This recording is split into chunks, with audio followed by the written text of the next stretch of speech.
Hi there. Today I want to talk about layoffs and job loss and share a 30-day recovery plan that works. I understand that layoffs aren't just professionally disruptive, but they can be emotionally devastating and cause a lot of stress within yourself and your family, and also at the company. My name's Holly Smevog, and I've helped a lot of people recover from layoffs, particularly through the pandemic. And I'm ready to help now. And I want to share some information with you that could get you started before you even need to talk to a career coach. I've developed a 30-day framework that transforms this challenging period into a bit of a strategic advantage, particularly knowing that there's other people out in the market. So we had a client, John, who came to us and he'd been laid off after 9 years with the same company. That's really hard because when you haven't job searched in a while, it takes a while to get up to speed and things have really changed. So he was panicking and really nervous and applying frantically to dozens and dozens of positions daily, but not getting any responses. So when he came to us, we put together this 30-day plan, and he went from feeling really scattered to, okay, I'm confident that I have got a plan and I've got strategic focus. So I'd like to share this part with you. So the problem is that, when layoffs happen, people have an initial turn and run reaction and blast out applications right and left. And this reactive approach makes you feel like you can check off every day that you've done a lot of things, but it's really hard to get traction in today's job market and with the way hiring practices work today. And that makes your unemployment time last even longer and kind of starts to erode your confidence. And that's the worst thing when you're looking for a job. So I'm trying to get you ready faster. And here's the solution that I propose for you. So, in the first 5 days, once you kind of come up for air, if you're having trouble just accepting this has happened and just feel really down, give yourself the space you need to kind of get ready to take some action. So, when you're ready, here's the plan for the first 5 days. You want to, again, like process the emotion appropriately. And it's really normal to feel a huge range of emotions, anger, sadness, denial, all of those things. And then you want to move into a stage that really helps you where you're taking action. So you want to complete some kind of skills inventory and achievements inventory. So really looking at the skills that you've amassed, what you're bringing to the table today, things that you've practiced every day at work, things that you have been trained in, educated on, received credentials in, that other people have talked to you about, all the things that you're aware of and that you can do professionally. And then what are the things you're most proud of? Like, what are the achievements that you would talk to people about if they asked you about your career? And then you want to collect some data from the outside world. And this is sometimes why people reach out to career coaches because it can feel really overwhelming. But you want to find out what is happening in the market and what are the in-demand skills in your target roles. So things that are closest to what you've been doing and the value that you're bringing to the market today. You always want to start there, or that's where you'll get the most traction, is when you're using most of the skills that you have. And then, you can branch out from there, sort of like concentric circles. A great resource for skills assessments and research on growing industries is the Bureau of Labor and Statistics, the Occupational Outlook Handbook, OOH. So you can Google that, and that just has a wealth of information, and I'm happy to explain more about how to use that anytime. Just reach out to me. So you want to get a list of what skills are really hot in the market right now, what are the growing roles, and then kind of identify and articulate your unique value proposition, which is a fancy way of saying your elevator pitch. People still say that. So, what would you say if people said, "What do you want to do?" And you probably feel, you might feel like this is a forced, your answer is forced because you're thinking, what do they want to hear? What should I say? But it's good to have an answer that's actually like, what do you want to do?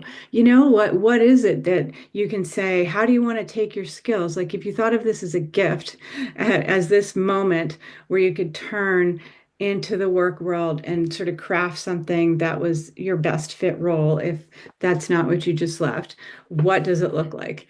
And then boil that down so you could tell that to somebody in a few sentences. What are you bringing to the table today, and what would excite you for your next challenge? And then you want to set up a daily schedule. So you can't spend 8 hours a day typically looking for a job. Like you don't want to be just scanning the internet for opportunities and firing off applications. It just won't be productive. So thinking like you're going to treat it like a full-time job isn't super helpful. It's better to block your time off so that you can spend, you might want to get another job, just a job, like working at a retail shop or Home Depot or a coffee shop or something, or gardening, landscaping, something to keep you working. But you should think of it like the job search 2 hours a day, maybe. And then the rest of your time you might want to have as healthy activities, community service, networking that's like, maybe volunteering or community service where you're meeting people. That's kind of job searching, but it's different than sitting at your desk and looking at the internet. So the next chunk of time is sort of the next week or days 6 through 15. You want to really come up with a strategic plan. So you want to develop your resume and make sure that it will be accepted through applicant tracking systems. So you want to use um, obviously really powerful keywords that match most of the jobs that you might apply to, but also don't have a picture on your resume. If you have a headshot, it'll likely get booted out. If you use columns, that might be a problem, or um, images, kind of graphical elements can just boot you right out of the applicant tracking system. So we have a lot of information on that. Let me know if you need more help. Once you've got your resume looking good, then you want to develop your LinkedIn profile to complement that. People really look at the top of the page, and your headline is the most important field on the page. So get those keywords into your headline. And then in the about section, that's where you can kind of put the elevator pitch that you've been working on out, type it out there and see um, how it's hitting.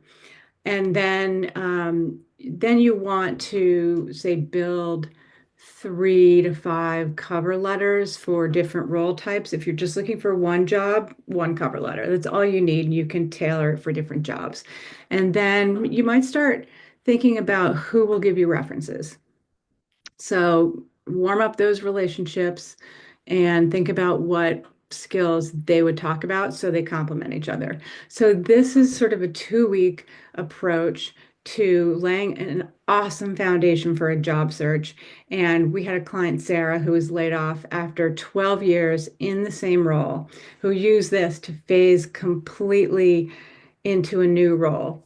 And it was all about how she presented her experience instead of is appearing outdated or like she'd been at a place too long. She really leveraged it to show how much growth she'd had and how she was able to leverage institutional knowledge to affect the bottom line. So then in the next part of the month, so days 16 to 25, you want to go for the outreach. And this is the part that people might have a lot of trouble with because it's the networking a bit. And in the first step, it's easier if you think of it in steps. So you want to identify 15 to 20 target companies, places where your skills align with their needs, and also places that you'd like to work. I always recommend let's start where with what you really want. If you need to broaden out and look at other things, great. But let's start at the beginning with what would be the ideal scenario for you. So the ideal target companies, and then you want to apply to 3 positions through three different channels. So direct applications on their website, employer referrals, and hiring manager outreach, and conduct two to three, now this is important, 2 to 3 strategic networking conversations a day. And my hot tip for this is in every conversation, do not forget to ask, who else should I be talking to? So this has been so helpful. Who else should I be talking to? And write down at least one, but ideally two names in every networking conversation. And then you can see how this exponentially builds outward. So this is the most important. If that's the only thing you take away from this, it's that you need to network, have conversations with people, and then ask every person you talk to for another name or two. That will land you a new job faster than anything else.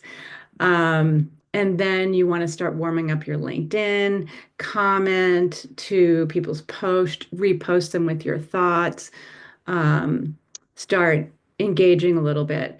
And then, if it's appropriate, you could do some consulting work or a project for a targeted company.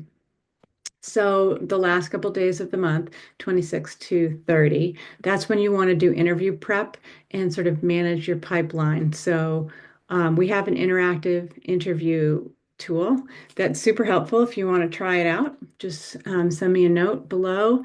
Um, Interview prep tool, and I will send the instructions to you. It's really awesome, and you want to just sort of get some systems in place, like a Google spreadsheet or whatever you use to organize yourself, to track the conversations you're having, the jobs you're applying to, and what all the next steps are, where you are with that. So you don't send the wrong materials to the wrong employer, and you're really buttoned up.